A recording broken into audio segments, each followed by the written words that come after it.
I was in Newark, and we had to take a plane at 5:30. They said, you can go to Toronto. They said, you have 30 minutes to get there. I said, wow. 30 minutes? Maybe we got to go to immigration, all that stuff like that, get stopped, and maybe get handcuffed. So, you know, they check my lid. I bet you that's never happened to you before. No, it's your show. No. Well, can I talk now? Damn it. So let's leave. Okay. So anyway, no. We stopped there on Newark, right? And this woman said, Dennis, you know, here's a list for all the hotels around the property as far as the Newark airport. I said, okay, great. We look at it, and I have a black guy with me. That's kind of cool. And we thought, the Marriott. Let's go to Marriott. So we go to Marriott, and next thing you know, wow, we get there, go to the steakhouse. I'm sitting there, you know, talking to my daughter. And next thing you know, this 6-foot blonde girl comes over. True story. Am I lying to it? I said, this is you guys? True story. So she came over and said, you know what, hey, it's amazing that, you know, I met you in 1994. I said, where was that? In Las Vegas. I said, oh, you stupid. I don't remember shit yesterday, right? So she said, yeah, I met you in 1984. I said, so where you live at? Dallas, Texas. I said, my construction company is in Dallas, Texas. I have 900 employees. She said, we know that. We see your trucks all over the place. I said, I know that. I said, so why are you here? Well, I'm here fucking my boyfriend. No, seriously, talking to me that way. Okay, cool. I said, okay, hold on. The next thing you know, the boyfriend comes over. I'm so says, is she bothering you? I said, not yet. Not yet. So the next thing you know, she starts talking about, you know, doing this, doing that, doing this, I'm nasty, this. I said, wow. I said, wow, you talking about language. Wow. So next thing you know, she said, Dennis, I'm going to go home with you. I said, you have somebody. He's white. He's white and I'm black. He said, no, my husband's black. I said, it's okay, it's cool. Just make an interesting conversation, right? Next thing you know, she said, Dennis, you know, that's my husband's best friend. My husband is fucking his wife. How about that one? I'm saying, so what you're trying to say is that you got to swing, right? I'm saying, what the hell's going on? Now, this is a true story. It's a true story, guys. It's a true story. It happened to yesterday. Swear to God, this happened to me. I swear to God. And she said, and she kept coming back. And she came back in a full mink coat. A full mink coat. And she said, Dennis, I'm at the bar. Could you come meet me here? I said, what about your guy upstairs? He said, you know what? I want you to have sex with me. He'll sit on the end of the bed and watch me do you. I'm not lying. I am not lying.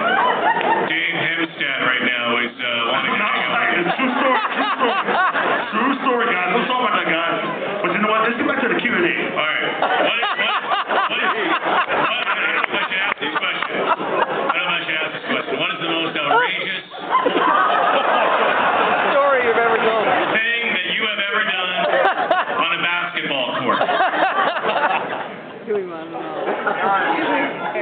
You know what, dude? Seriously, when I was with Carmen Electra. How the hell were you with Carmen Electra on a basketball court? On her back. I'm not even lying, bro. Come on now. You're talking to me now. Oh, okay. I'm talking about during a game. I'm talking about during a game, a basketball game. Oh, the game. Yeah. Guys, don't understand, guys. This is true stories, guys. I'm telling you guys true stories. I'm going to give you guys a real good story later. Good story later. It'll be really good for you. Let me ask you. Let's try to bring this down from a blue down to like a magenta. Man, Sean Avery was hard. You can get one of this right now. Okay. Greatest moment on a basketball court, playing basketball with a team.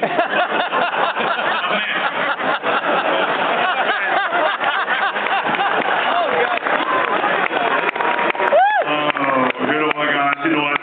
We made it too damn long. This went for a general rating up to a PG and to an R. I'm going to get back to a G again. Okay, go ahead. What? Greatest moment ever in basketball. Like, I mean, playing with Michael Jordan. You know, you are an A-lister. Like, you get to go in everywhere you are. Michael Jordan's probably one of the most famous people on the planet. But again, you didn't score, but you were a great rebounder, and you were an integral part of that team. What was it like to run with the Bulls at the time? Well, you know what, sir? You know what? It's amazing that the fact that my greatest moment was, I swear to God, like Jim, he said earlier, you know what? It's like his kids and everything that's going on, right? For me, it was coming from Oklahoma. It was amazing to do one thing, just to make it, do one thing, and make $110,000 a year. Making $110,000 a year, and then after the end of the year, when the season's over, you have to get a job. You know what? I thought it was a joke, bro. You know what? It was a joke. You started, correct me if I'm wrong, as a janitor. Before basketball, why don't you tell everybody that? Oh, that's a story? Hey guys, this is a good story, guys. No, this is a good story, guys. You're gonna love this one. I nailed it. You're gonna love this one. You know, how many guys do you see guys? I'm sorry, guys. I'm gonna say this one thing. How many guys here are married? Raise your hand. How many guys are married? Jim, not you. Okay. All you guys are married, right? Are you guys happy? Say yes. Yes. You can't have no choice, right? No, I'm saying you guys are happy, right? You know, and you live with your wife, right? I'm not trying to be funny. You live with your wife, right? Yeah. Okay, guess what, though, guys? I've been married 3 times, and all of them failed. No shit, right?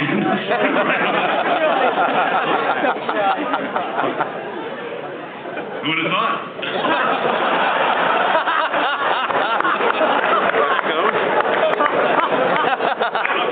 No, seriously. I think just, I'm not saying everything is inaccurate, because I think you are who you are, but I believe, and I've interviewed you a few times, and being with you tonight, they call you the bad boy, but I think beneath all your little piercings and your ink and all that, and that scarf, you are a very nice guy. I believe that. I really believe that. Well, you know, so guys, you know what? You're gonna pretty much like me in the end of the story, just because, you know, this story is very significant to my heart, and it should be to your heart too. You know what? This foundation here is amazing. You know what? So, guys, give yourself some applause, please. Yes. Oh, yeah. That's the reason why I'm here, to represent and understand what's going on here and do one thing, and for my time, and give you guys one thing, this right here. Before I made the NBA, right, this is amazing how things work, right? I'm sorry. This is amazing how things work, right? I used to live in the ghetto. This is funny. This is cool as hell. No, this is not funny. You guys, watch it. In the ghetto, you don't get the opportunity that you guys get. And most of you guys that's here has always had one thing, opportunities. In the ghetto, you don't have opportunities. You see them on TV with the Oprahs, the interviews, and all this stuff like that. Same thing here in the 70s, in the 68, when King died. I was there as a 7-year-old kid. 7-year-old kid, guys. Come on. A 7-year-old kid seeing white people come to my neighborhood and us black people sitting there killing them, stabbing them, and doing all this crap. And I'm sitting here doing this. It's like, wow. And walking and say, wow, oh my God. That was normal for me. That was normal. And guess what, though? Nothing has changed today. But I'm going to tell you a story about me, how I became famous. Very significant. And the reason why I'm here today. 1979, when I graduated, I was 5'6". No, seriously, 5'6". When I became 20, I was 6'8". True story. Seriously? I used to work at the airport as a janitor. I stole $50,000 worth of watches.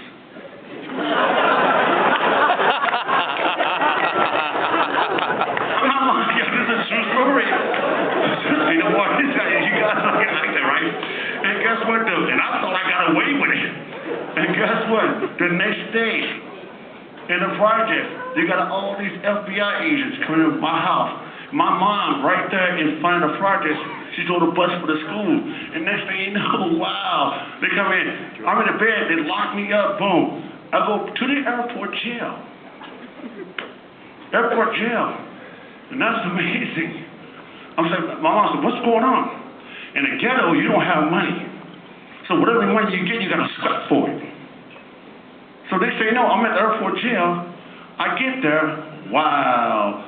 Look at me praying, doing all the stuff I never did before in my life, you know. So they say, my mom's scrapping this. So the next day, I go to court. They say, Mr. Rodman, your case has been dropped. I said, dropped? They said, we took all the watches back, so your case has been dropped. I said, oh, shit. Great. So next thing you know, a week later, I go home. My mom said, if you don't get a job, I'm going to kick you out the house. Well, sure enough, she kicked my ass out the house. So what the fuck about it? Okay, great. For a year and a half, guys, I lived on the street. At 6'8", black guy, living in the street. And guess what, though? On my 20th birthday, I play a tournament. I'm sitting on the curb. It's like an emotion.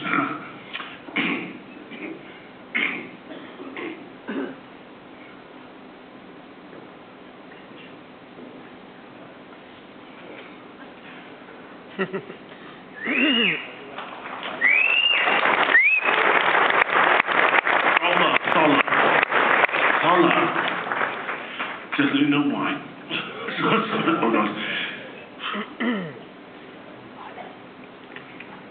She was.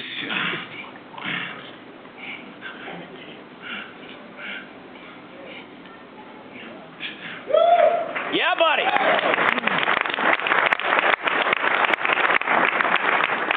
I'll finish. You're Dennis Rodman. You can So I won MVP at this tournament, right? And next thing you know, bro, I'm sitting in the curry with this big ass trophy. And my mom walked by with this guy that she married. I didn't even know him. And she gave me an envelope with $20 in it. Told me good luck.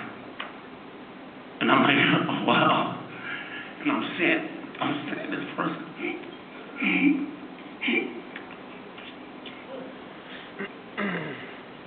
That's supposed to love me. Walk away. Walk away. So I'm sitting in the streets, guys. I didn't want to do this. Sitting in the streets. So my mom called me back and said, wow, if you work, you stay here. I said, great. So there's a knock on the door. I go back home. I answer the door. That's two white guys. They said, Dennis, we would love you to play for us in Oklahoma. Great. I said, all right, great. I packed the bag. I have no bags. No fucking bags. My pocket. So I packed whatever I had. So it's like, okay, great. So I go down this place called Durant, Oklahoma. Population 14,000. And I get there, and I'm running. And the guy said, hi, Mr. Rodman, you can stay here. We'll give you a 3-year, college scholarship. Okay, great. So I go home. Well, I try to go pack another bag. I have no bag to pack. So I go back. So I come back. This is the funny part, guys. This is the funny part. So I come back. I say, all right, great. I give him the Greyhound. I go there, and I get off the bus in Durant, Oklahoma.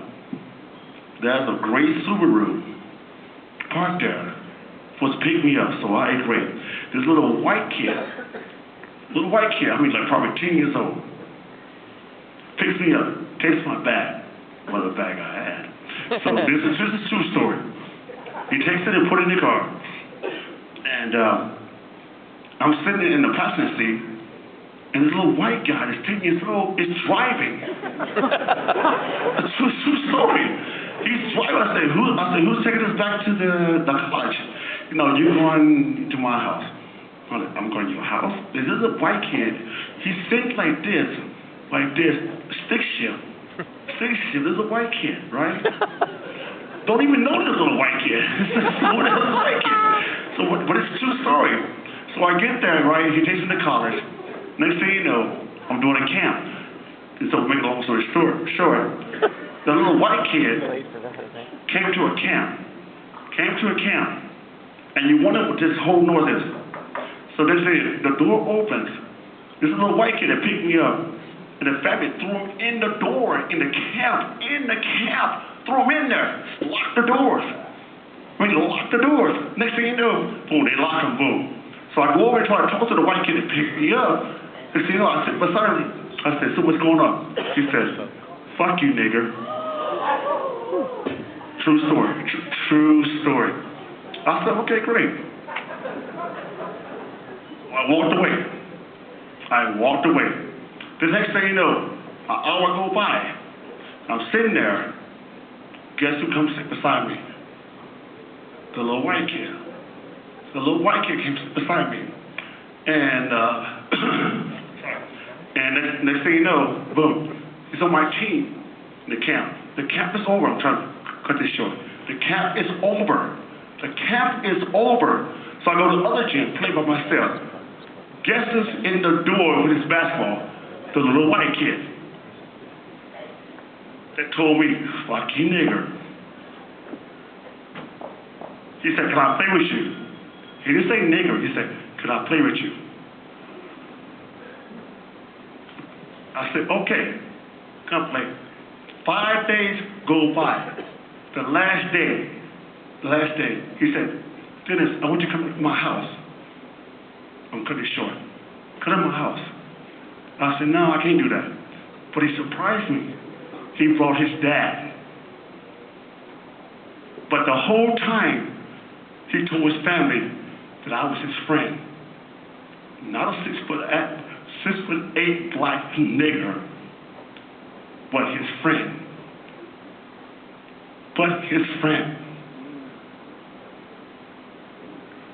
So, what I do?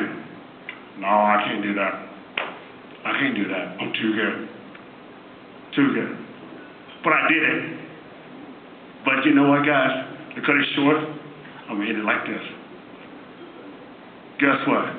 I went to his house. This little kid set up all the crystal, all the china for me. The nigger he called a week before. Now I'm his friend.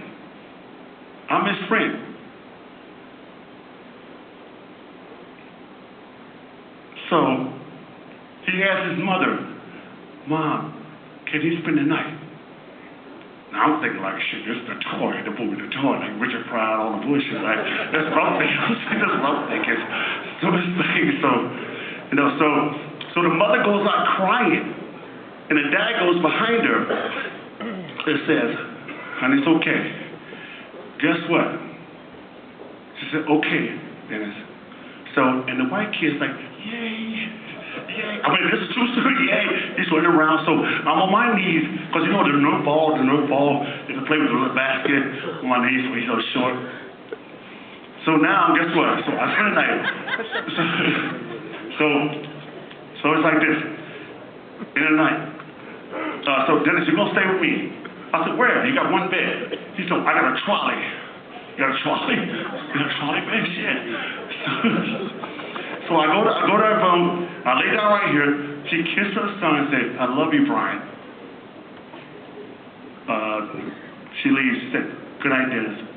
From that day on, I stayed with those guys for 3.5 years. 3.5 years.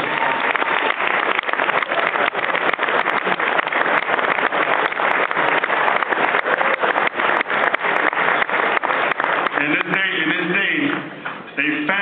their family runs my company.